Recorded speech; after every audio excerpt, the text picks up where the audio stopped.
সবকিছু শিখতে পারবে আর বোঝার জন্য এত সহজ না, বোঝার জন্য ক্লাসের বিকল্প নেই। তা তো আছে। সব শিখাই আরে, দিত না। সবাই গেল গা। তার সবাই গেল। এখন কোন সময় কোন ক্লাসটা একটার সাথে আরেকটা তো রিলেটেড। সেটা মানে কথা বলা যে কি শিখানো এখন হয়। এই লাইনের না লোক হলে পরে বুঝবেনই না যে কোনটা কখন দরকার। এখন তো বুঝবো না, যে বুঝতে বুঝবো না। তাহলে অ্যান্টি ব্যাকটেরিয়াল অর্থাৎ অ্যান্টি মাইক্রোবায়াল ড্রাগগুলো হলো কয় ধরনের? 4 প্রকারের। অ্যান্টি ব্যাকটেরিয়াল ড্রাগ বা অ্যান্টিবায়োটিক কোনগুলোকে বলবো? যে ড্রাগগুলো ব্যাকটেরিয়ার বিরুদ্ধে কাজ করে তাদেরকে বলা হয় অ্যান্টি ব্যাকটেরিয়াল ড্রাগ। যে ড্রাগগুলো ভাইরাসের বিরুদ্ধে কাজ করে তাদেরকে বলা হয় অ্যান্টিভাইরাল ড্রাগ। যে ড্রাগগুলো ফাঙ্গাসের বিরুদ্ধে কাজ করে তাদেরকে অ্যান্টি ফাঙ্গাল ড্রাগ বলে। আর অ্যান্টি প্রোটোজোয়া ড্রাগ হলো যে ড্রাগগুলো প্রোটোজোয়ার বিরুদ্ধে কাজ করে তাদেরকে বলা হয় অ্যান্টি প্রোটোজোয়া ড্রাগ। এখন ব্যাকটেরিয়া দ্বারা কোন রোগগুলো হয়, ভাইরাস দ্বারা কোনগুলো হয়, ফাঙ্গাস দ্বারা, এগুলো স্টেপ বাই স্টেপ কিন্তু একটু করে জানা লাগবে। যেমন নিউমোনিয়া, এটা কি দ্বারা হয়? এটা ভাইরাস দ্বারা হয়, ব্যাকটেরিয়া দ্বারাও হয়, আবার অন্য কারণেও হয়। সাধারণত এই দুটো দ্বারা বেশি হয়।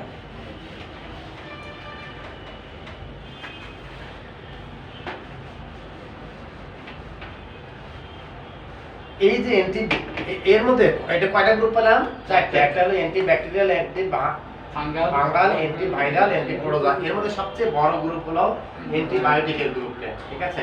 তাহলে ওটা কিসের বিরুদ্ধে কাজ করে? ব্যাকটেরিয়ার বিরুদ্ধে। এবং ওদের প্রত্যেকটা সদস্যই ব্যাকটেরিয়ার বিরুদ্ধে কাজ করে। ঠিক আছে? এখন অ্যান্টিবায়োটিকের গ্রুপটা দেখেন, লিস্টটা দেখেন। অ্যান্টিবায়োটিক অর্থাৎ ব্যাকটেরিয়া বিরোধী, তাই না? এই ব্যাকটেরিয়া বিরোধী ঔষধগুলোর এগুলো যদি আমরা শ্রেণী বিন্যাস করি, কি কি ধরনের দেখেন কি কি আছে। একটা গ্রুপের নাম হলো, এটা কিন্তু জেনেরিক নেম না, এটা হলো গ্রুপের নাম। এটা হলো ম্যাক্রোলাইড গ্রুপ। ম্যাক্রোলাইড গ্রুপ প্রথম গ্রুপটার নাম ম্যাক্রোলাইড গ্রুপ। দ্বিতীয় যে গ্রুপটা, এই গ্রুপটার নাম হলো সেফালোস্পোরিন গ্রুপ। Cephalosporin group. তৃতীয় যে গ্রুপটা, এটার নাম হলো ফ্লুরোকুইনোলোন গ্রুপ। Fluoroquinolone group. চতুর্থ যে গ্রুপটা, বা এটা এদিকে যেহেতু জায়গা আছে আমরা এইখানে নেব, লেখার সুবিধার্থে কিন্তু এগুলো টানতেছি বেশি করে। আমরা পাশাপাশি নিয়ে যাবো। হ্যাঁ, আমরা পাশাপাশি লিখলেই হলো। চতুর্থ যে গ্রুপটা, সেটার নাম হলো পেনিসিলিন গ্রুপ। Penicillin group. এর পরের গ্রুপটা amino glycoside group. Amino glycoside, CIDE, amino glycoside group.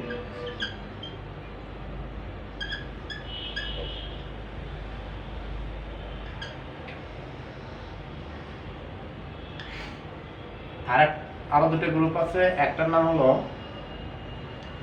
Doxycycline group. Sir এটা কি amino amino glycoside group. Doxycycline group. আর একটা হলো লিঙ্কোসামাইড গ্রুপ। Lincosamide group. এই গ্রুপগুলো বাজারে বেশি চলে। এগুলো কিন্তু গ্রুপের নাম। এখন আসবো আমরা ড্রাগের নাম, যে এই কোন কোন ড্রাগ, এই গ্রুপের ড্রাগগুলো কি কি, বা জেনেরিক নেমগুলো কি কি। 1 2 3 4 5 6 7, এই 7টা গ্রুপ। আগে হলো গ্রুপের নামগুলো জানবেন। স্যার লাস্টেরটা আবার একটু কষ্ট করে বলেন। লাস্টেরটা lincosamide group. Lincosamide group.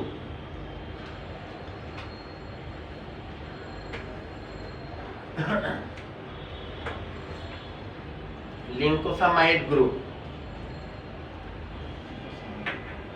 Antibiotic. আচ্ছা, macrolide group, cephalosporin group, fluoroquinolone group, penicillin group, amino glycoside group, doxycycline group, আর একটা হলো লিঙ্কোসামাইড গ্রুপ। প্রত্যেকটা গ্রুপের আলাদা আলাদা বৈশিষ্ট্য আছে। প্রত্যেকটা মানুষের যেমন আলাদা আলাদা বৈশিষ্ট্য আছে, চেনার উপায় আছে, এই গ্রুপেরও ওষুধগুলো এরকম আলাদা আলাদা বৈশিষ্ট্য আছে। প্রথম গ্রুপটার নাম হলো ম্যাক্রোলাইড গ্রুপ।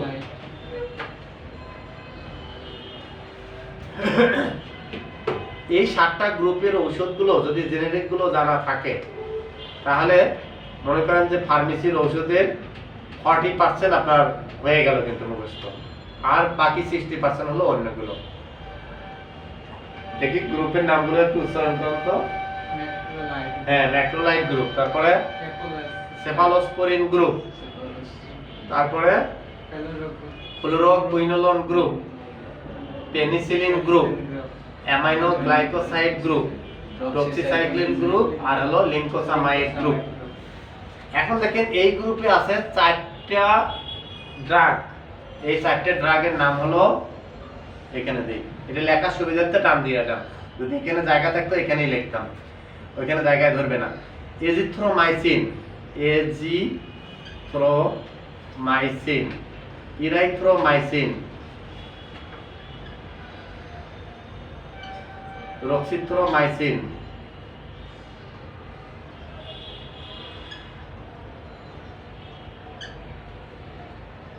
ক্লারিথ্রোমাইসিন। দেখেন সবগুলোতে থ্রোমাইসিন কথাটা আছে। অ্যাজিথ্রোমাইসিন, তারপরে ইরাইথ্রোমাইসিন, ইরাইথ্রোমাইসিন, হ্যাঁ, রক্সিথ্রোমাইসিন আর হলো ক্লারিথ্রোমাইসিন। এই 4টা জেনেরিক নেম বা 4টে ড্রাগ এগুলো কোন গ্রুপের? এটা হলো ম্যাক্রোলাইড, গ্রুপটার নাম হলো ম্যাক্রোলাইড গ্রুপ। আরো কিন্তু 6টা গ্রুপ আছে।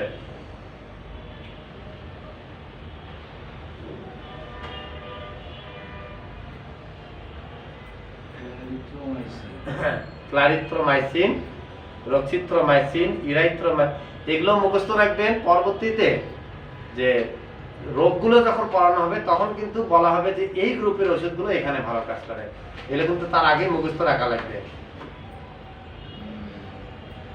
এজিথ্রোমাইসিন, ইরাইথ্রোমাইসিন, রক্সিথ্রোমাইসিন, ক্লারিথ্রোমাইসিন, এগুলো সাধারণত কোন কোন জায়গায় বেশি কাজ করে দেখেন। আরটিআই, আরটিআই এটা কি, এটা সম্পর্কে আইডিয়া আছে? Respiratory tract infection, respiratory system আছে না, ওর আরেকটা নাম হলো রেসপিরেটরি ট্র্যাক্ট। পড়াইছে? পড়াই নাই রেসপিরেটরি, তাহলে তো এটা, হ্যাঁ, রেসপিরেটরি ট্র্যাক্ট হলো শ্বাসতন্ত্র, যেটা রেসপিরেটরি সিস্টেম পড়াই নাই না, তাহলে ওই সিস্টেমে যদি ইনফেকশন হয় তার জন্য, তাহলে সাধারণত এই গ্রুপটা ভালো কাজ করে। ঠিক আছে। 2 নম্বর হলো জিআইটিআই, গ্যাস্ট্রো, তারপরে আবার কিছু সিলেক্টেড জায়গা আছে, সব জায়গায় সেটা না। জিআইটিআই, আরটিআই হলো রেসপিরেটরি ট্র্যাক্ট ইনফেকশন। শব্দগুলো লিখে রাখেন, একসময় দেখবেন যে যতই প্রশ্ন করবেন ব্রেনকে আস্তে আস্তে জানা হয়ে যাবে। Respiratory tract infection, respiratory tract infection, respiratory tract, TRS, tract মানে সিস্টেম, ইনফেকশন, ইনফেকশন মানে সংক্রমণ।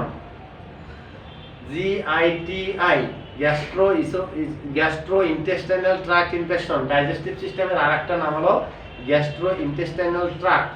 এই ট্র্যাক্টে যদি ইনফেকশন হয় তাকে বলা হয় জিআইটিআই সংক্ষেপে, gastro intestinal tract infection, gastro intestinal TRACT tract infection.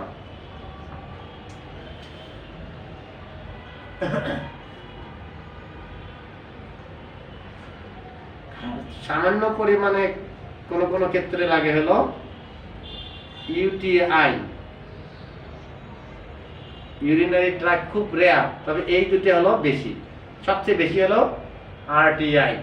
আচ্ছা, ইউটিআই, ইউটিআই হলো urinary tract infection, urinary TRACT tract infection. Urinary system পড়াছে?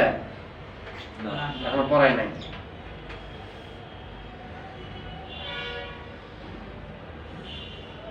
আচ্ছা, এই 4টে আগে মুখস্থ করেন। Azithromycin, erythromycin, roxithromycin, clarithromycin. Azithromycin, erythromycin, roxithromycin, clarithromycin. দেখেন এগুলো খুব একটা বেশি চলে না, এই যে নিচের তিনটা, কিন্তু এজিথ্রোমাইসিন এজিথ্রোমাইসিনটা প্রচুর চলে। এখন এগুলোর সিলেক্টিভ কিছু জায়গা আছে সেগুলোতে বেশি চলে, সেটা জানে না। যেমন ক্লারিথ্রোমাইসিনটা চলে হলো স্টোমাকে হেলিকোব্যাক্টার পাইলোরি নামক একটা ব্যাকটেরিয়া দ্বারা ইনফেকশন হয়, ওই হেলিকোব্যাক্টার পাইলোরি মারার জন্য এগুলো তিনটের মধ্যে ক্লারিথ্রোমাইসিন হলো বেস্ট। বোঝা গেছে? এটা কোথায় কোথায় আছে? ক্লারিথ্রোমাইসিন আলাদাভাবে লিখে দেয়, আবার অনেক সময় যে ট্রিপের ভিতরে আছে, কিটসে না, হ্যাঁ চারটে বড়ি তিনটা মানে একটা, আমরা একটা ওষুধের স্ট্রিপ যদি কিনি সাধারণত একই ধরনের সবগুলো ওষুধ থাকে, তাই না? আর যদি কোনো স্ট্রিপে কয়েক ধরনের ঔষধ থাকে ওইটাকে বলা হয় হলো কিট। হেলিকন কিট একটা আছে, পাইলট ট্রিপ একটা আছে, এগুলো হলো কিট। বোঝা গেছে? একসাথেই খাওয়া লাগে কিন্তু এই ওষুধগুলো, যাতে একসাথে খায় সেই জন্য এই ব্যবস্থা করছে। বলছেন কি আপনি? বলেন তো কিট কি? নানান ধরনের ওষুধ একটা ট্রিপের মধ্যে কয়েক ধরনের ঔষধ যদি একটা স্ট্রিপে থাকে ওইটাকে বলা হয় কিট। হ্যাঁ, যেমন হেলিকন কিট, এইচ, আর একটা হলো পাইলট ট্রিপ। এগুলো কিসের জন্য?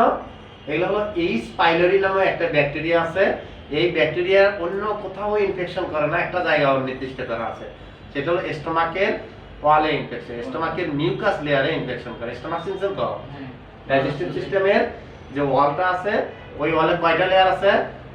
চারটে। আমি যখন পড়াই 6টা পড়াই, কারণ ওই যে মাছের লেয়ারটা আবার 3 ভাগে ভাগ করা হয়েছে, সেজন্য আগে পড়াইছে 4টে, আরো 2টে বাইরে গেল, এই হলো 6টা লেয়ার। একদম ভিতরের লেয়ারটার নাম হলো মিউকাসের লেয়ার বা মিউকোসা। এই মিউকাসের লেয়ারে ওখানে ইনফেকশন করে একটা ব্যাকটেরিয়া, তার নাম হলো এইচ পাইলোরি বা হেলিকোব্যাক্টার পাইলোরি। ওই ব্যাকটেরিয়াকে মারার জন্য ক্লারিথ্রোমাইসিন দেওয়া হয়। রক্সিথ্রোমাইসিন ওই একই কেসেই দেওয়া হয়, খুব কম, এটা সবচেয়ে বেশি চলে। আর ইরাইথ্রোমাইসিন দেখেন রেসপিরেটরি ট্র্যাক্ট ইনফেকশনে বাচ্চাদের ক্ষেত্রে বেশি দেওয়া হয়, দুটো ক্ষেত্রে, একটা হলো রেসপিরেটরি ট্র্যাক্ট ইনফেকশন আর জিআইটিআই। এটা কার ক্ষেত্রে বেশি চলে? বাচ্চাদের ক্ষেত্রে। বাচ্চাদের সাধারণত কি দেওয়া হয়? সিরাপ না ট্যাবলেট? সিরাপ। কারণ এটা এই সিরাপটা বেশি চলে, কিন্তু এজিথ্রোমাইসিনের চেয়ে এই সিরাপ হিসাবে এটা বাচ্চাদের ক্ষেত্রে এটা বেশি চলে। এর কারণ কি? এর কারণ হলো ইরাইথ্রোমাইসিনটা প্রেগন্যান্সিতে এবং বাচ্চাদের ক্ষেত্রে সেফ, এগুলো চেয়ে বেশি হলো সেফ, নিরাপদ। বোঝা গেছে? বাচ্চাদের বেশি ক্ষতি করে না, সেই জন্য ইরাইথ্রোমাইসিনটা এগুলোর চেয়ে বেশি চলে। কোন কোন ক্ষেত্রে? রেসপিরেটরি ট্র্যাক্ট ইনফেকশনে আর হলো ডাইজেস্টিভ সিস্টেমে ইনফেকশন হলে। আর এজিথ্রোমাইসিন তো প্রচুর চলছে, কোন ক্ষেত্রে চলছে? বিশেষ করে রেসপিরেটরি ট্র্যাক্ট ইনফেকশনে। এখন রেসপিরেটরি ট্র্যাক্টের ডিজিজ গুলো কি কি এটা কি পড়াইছে? একটু আইডিয়া দিচ্ছে? রেসপিরেটরি ট্র্যাক্টের ডিজিজ গুলো হলো, প্রথমে ধরেন রাইনাইটিস, নাকের ভিতরে যদি ইনফ্লামেশন হয় ওটাকে বলা হয় রাইনাইটিস। তারপরে হলো সাইনোসাইটিস, সাইনাসে যদি ইনফ্লামেশন হয় তাকে বলা হয় সাইনোসাইটিস। ফ্যারিঞ্জাইটিস, ফ্যারিংসে যদি ইনফ্লামেশন হয় ফ্যারিঞ্জাইটিস। টনসিলে যদি ইনফ্লামেশন হয় টনসিলাইটিস। তারপরে ল্যারিংসে যদি ইনফ্লামেশন হয় ল্যারিঞ্জাইটিস। ইনফ্লামেশন পড়াইছে? ইনফ্লামেশনও পড়ায় নাই, তাহলে অনেকগুলো জিনিস বাকি আছে এবং রেসপিরেটরি সিস্টেমও পড়ানো হয় না, কাজে এই কথাগুলো আমার এমনি বৃথায় গেল। আচ্ছা, এই পর্যন্তই থাক। দেখেন এখন আমরা এই যে এজিথ্রোমাইসিন বোঝাতে গিয়ে জিনিসগুলো আসতেছে, কিন্তু ঠিক আছে, এই জিনিসগুলো আসতেছে যে রেসপিরেটরি সিস্টেমে যে কোন কোন জায়গায় কাজ করে সেই জায়গাগুলোই তো চিনি না আমরা, তাই না? আমরা আগে জায়গাগুলো চিনবো।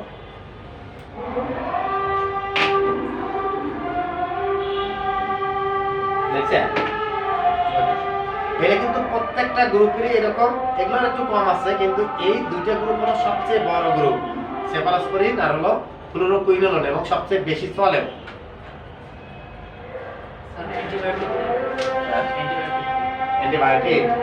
অ্যান্টিবায়োটিকের সংজ্ঞা দেখেন, অ্যান্টিবায়োটিক নিয়ে একটু মতভেদ আছে, কিন্তু মতভেদটাও জানি না, তা নাহলে মানুষের সাথে তর্ক বিতর্ক লাগে যাবে। অ্যান্টিবায়োটিক, বায়ো শব্দের অর্থ হলো জীবন, ঠিক আছে? তাহলে যে সকল ঔষধ জীবনের বিরুদ্ধে কাজ করে, মানে জীবাণুর বিরুদ্ধে কাজ করে, তাদেরকেই বলা হয় হলো অ্যান্টিবায়োটিক। প্রথম যে শব্দটা আবিষ্কার হয়েছে সেটার নাম ওই শব্দটাই, সেটা হলো আগে পেনিসিলিন আবিষ্কার হয়েছে। এই পেনিসিলিন যখন আবিষ্কার হয়েছে তখন ব্যাকটেরিয়া, ভাইরাস, ফাঙ্গাস, প্রোটোজোয়া এগুলো আলাদা করা হয় নাই, সবগুলো কি বলা হতো জীবাণু, আর ওই জীবাণুর বিরুদ্ধে এই ওষুধগুলো কাজ করতো, সেই জন্য এর নাম হলো অ্যান্টিবায়োটিক। কিন্তু আধুনিক কালে যতই হচ্ছে, এটাকে আবার ভাগ ভাগ করা হচ্ছে। এখন পর্যন্ত 5টা ভাগে আছে, কিন্তু আমরা তারপরে 4টে করাই, ওইটাই এস্টাবলিশ হয় নাই এখনো। এই 4টে কি কি? Bacteria, virus, fungus, protozoa. তাহলে যে ড্রাগগুলো ব্যাকটেরিয়ার বিরুদ্ধে কাজ করে সেগুলো কি বলা হয়? এমনি নরমালি কি বলার কথা? অ্যান্টিব্যাকটেরিয়াল ড্রাগ, তাই না? ভাইরাসের বিরুদ্ধে কাজ করে অ্যান্টিভাইরাল ড্রাগ। আসলে সবগুলোই কিন্তু অ্যান্টিবায়োটিক, কিন্তু ওইটাকে না বলে এই শব্দটা শুধুমাত্র ব্যাকটেরিয়ার ক্ষেত্রেই ব্যবহৃত হচ্ছে। বোঝা গেছে? এভাবে কেউ যদি কোনোদিন তর্কে যায়, তাহলে ওইভাবে বুঝে দিয়ে জিনিসটা যে বায়ো শব্দের অর্থটাই হচ্ছে জীবাণু। ঠিক আছে? বায়োলজি মানে জীব বিজ্ঞান, বায়ো শব্দের অর্থ হলো জীব, জীবাণু না। মাইক্রোবায়োলজি হলো জীবাণু, মাইক্রো অর্গানিজম হলো জীবাণু। বলবেন এবার বুঝে দিতে পারবেন না? ঠিক আছে, পারবেন বুঝে দিতে? অনেকে তর্কে যাবে, কারণ হয়তো বলবে এগুলো সবগুলোই অ্যান্টিবায়োটিক। হ্যাঁ, এগুলো সবগুলোই অ্যান্টিবায়োটিক ওই সময় ছিল, কিন্তু এখন আধুনিক কালে ওগুলো হলো অ্যান্টিভাইরাল, অ্যান্টিফাঙ্গাল, অ্যান্টিপ্রোটোজোয়া। আর অ্যান্টিবায়োটিক শব্দটা মূলত ব্যবহৃত হয় হলো অ্যান্টিব্যাকটেরিয়াল হিসাবে। আমরা ডাইজেস্টিভ সিস্টেমের রেসপিরেটরি সিস্টেমের একটু স্ট্রাকচার দিই।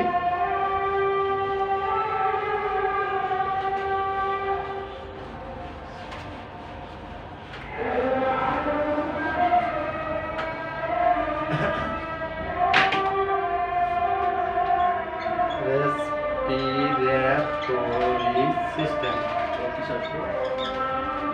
শ্বাসতন্ত্র, এর বাংলা হলো শ্বাসতন্ত্র।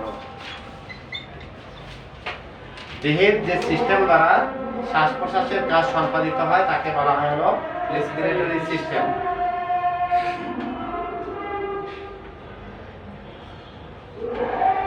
দেহের যে সিস্টেম দ্বারা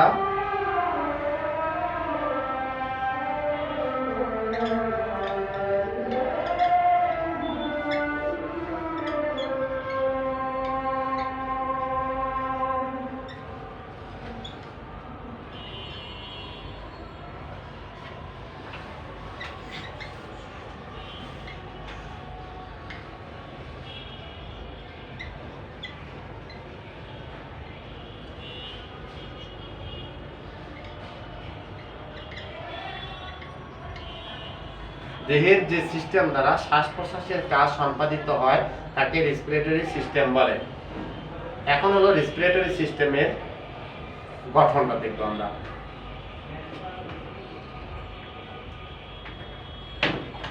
এইখানে দেখি রেসপিরেটরি সিস্টেমের গঠন।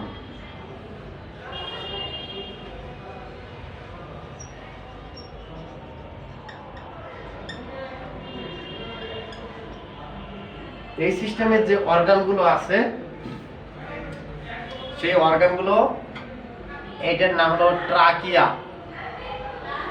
গলার ভিতরে যে এই নালীটা, এটার নাম হলো ট্রাকিয়া। আর ট্রাকিয়া দেখে দেখেন, ট্রাকিয়ার মাথা এই জায়গাটা একটু উঁচু, এটা একটু বড় আকারের, এটার নাম হলো ল্যারিংস। এরপরে এখানে এটা বর্ধিত হয়ে একটা গেছে নাকের দিকে আর একটা হলো মুখের দিকে, মাঝখানে একটা প্যালেট আছে। এইভাবে এটা হলো মুখের অংশ আর এটা হলো নাকের অংশ।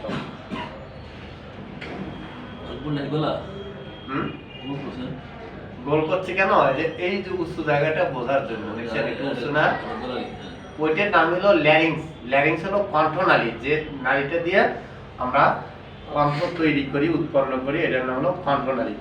এখন এটা হলো ট্রাকিয়া। ট্রাকিয়া দুই ভাগ হয়ে দুইটা লাংসের ভিতরে ঢুকছে, একটা হলো রাইট লাং আর একটা হলো লেফট লাং। এটা হলো রাইট লাং আর এটা হলো লেফট লাং।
এটা হলো nasal cavity, N A S A L, nasal cavity, C A B I T Y, cavity.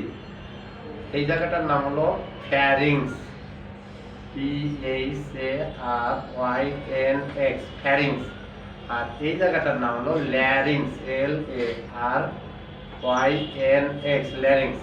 আর এই অংশটার নাম হলো ট্রাকিয়া, ট্রাকিয়া। আর এই দুটো প্রিন্সিপাল ব্রঙ্কাস আর এগুলো হলো শাখা ব্রঙ্কাস, এক কথায় আমরা ব্রঙ্কাস লিখলেই হবে। আর এটা হলো রাইট লাং, আর I G H T, right lung. আর এটা হলো left lung, L E F T, left, L U N G, left lung. এটা হলো bronchus, B R O N C H U S, bronchus. Alveolus, আর এর নাম হলো pleura, P L U R, pleura. এই 9টা পয়েন্ট ভালোভাবে জানবেন। 1 নম্বর পয়েন্টটা হলো নজেল ক্যাভিটি, 2 নম্বরটা হলো ফ্যারিংস, 3 নম্বরটা হলো ল্যারিংস, 4 নম্বরটা হলো রাইট লাং, সরি ল্যারিংস, 4 নম্বরটা হলো ট্রাকিয়া, 5 নম্বরটা রাইট লাং, 6 নম্বরটা লেফট লাং, 7 নম্বরটা হলো ব্রঙ্কাস, 8 নম্বরটা অ্যালভিউলাস, আর 9 নম্বরটা প্লিউরা। এই 9টা শব্দ 9টা অর্গানের নাম যেন মুখস্থ থাকে। জায়গাগুলো আগে চেনা লাগবে, কোন জায়গার নাম কি।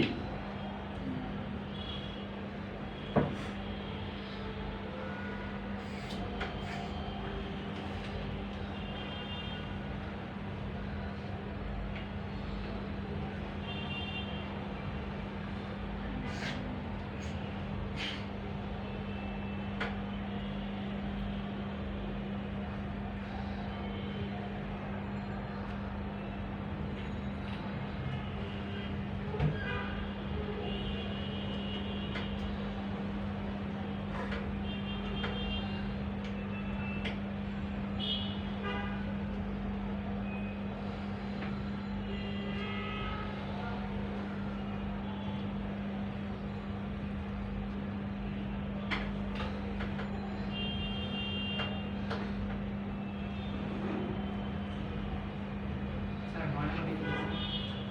9 number pleura, P L U R A, P L U R A, pleura. এখন প্রত্যেকটা ওটা কাকে বলে, নাজেল ক্যাভিটি কাকে বলে, নাকের ভিতরের গর্তটাকে বলা হয় নাজেল ক্যাভিটি, বোঝা গেছে। এখন নাজেল ক্যাভিটি আমরা কেন করব, ওখানেও রোগ হয়, অনেকগুলো রোগ হয় ওখানে। ওখানে নাজেল কনজেশন হয়, তারপরে হলো রাইনাইটিস হয়, ওইখানে হয় হলো ওর পাশে হয় হলো সাইনোসাইটিস, সেই জিনিসগুলো আমরা বুঝবো। তাহলে নাজেল ক্যাভিটি হলো নাকের ভিতরের গর্ত। ফ্যারিংস কোন জায়গাটা, নাক এবং মুখের পিছনে গলার যে অংশটা, এটার নাম হলো ফ্যারিংস। আর ল্যারিংস কোনটা, ট্রাকিয়ার মাথাটাই হলো এই ট্রাকিয়া। আমরা যদি এখানে গরু জবাই করে দেখবেন যে এটা আলাদা হয়, জবাই করি কোন জায়গায়, এর নিচে না কিন্তু এর উপরে জবাই করে। তাহলে এই ট্রাকিয়াটা, ট্রাকিয়ার মাথাটাই হলো ল্যারিংস, ঠিক আছে। আচ্ছা, এরপরে হলো এটার নাম হলো ট্রাকিয়া, শ্বাসনালী। এটা হলো রাইট লাং, এটা হলো লেফট লাং, এই দুটো হলো লাং। আগামী ক্লাসে ওই মডেলটা দেখে ইয়ে করা হবে, তাহলে সুবিধা হবে। এটার নাম হলো রাইট লাং, এটা হলো লেফট লাং। এই লাংয়ের ভিতরে দেখেন এটা কি আসলে এতে বাতাস যাওয়ার জন্য, কিন্তু এদিক দিয়ে কিন্তু খাদ্য বা পানি কিছু যায় না, এদিকে যায় শুধু বাতাস যাতায়াত করতেছে। বাতাসটা এই পর্যন্ত যাচ্ছে আবার বের হয়ে আসতেছে। এইটা শুধু একটা জায়গায় দেখা হয়েছে, আর এটা কিন্তু সমস্ত লাং ভর্তি আছে এই থলি দ্বারা। এই থলির নাম হলো অ্যালভিউলাস। তাহলে লাংসের ভিতরে যে বায়ু থলিগুলো থাকে তার নাম হলো অ্যালভিউলাস। ব্রঙ্কাস কি, লাংসের ভিতরে অবস্থিত বায়ু চলাচলের নালীগুলোকে বলা হলো ব্রঙ্কাস। খুবই গুরুত্বপূর্ণ। ব্রঙ্কো ডাইলেটর ড্রাগ করব, সেগুলো ইমার্জেন্সি ড্রাগ।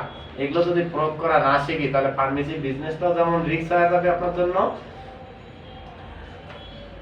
মানে পরিবারের কেউ অসুস্থ হলে বা আশেপাশে কেউ অসুস্থ হলে তাকেও কিন্তু রাখা সাতটা বড় বড় বানান BRONCHUS না, BRONCHUS, ব্রঙ্কাস। CHUS।